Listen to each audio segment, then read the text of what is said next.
Families living on military installations, including active duty service members, civilian employees, and contractors, may be eligible for free or reduced price school meals. Applications typically open on July 1st each year, and families can apply at any time during the school year. Benefits from the previous year remain in place for up to 30 operating school days into the new school year.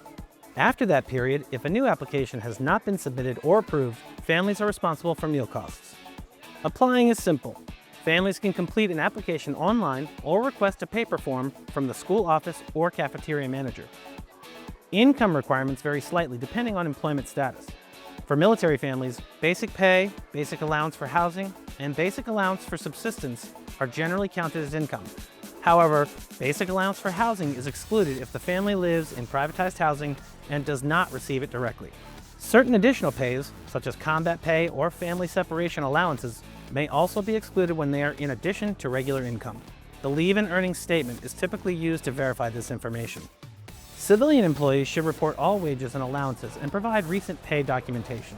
Household size includes all individuals living in the home, regardless of dependency status.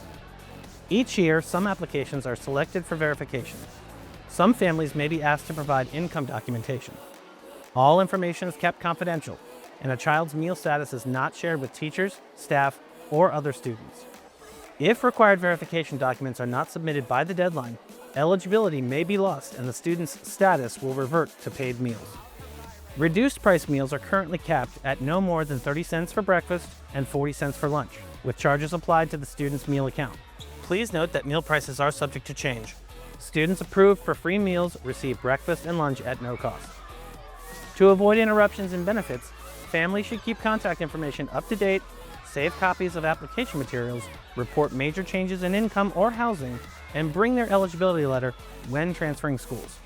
For assistance or more information, families can contact their district school nutrition office, military school liaison officer, or installation family support services.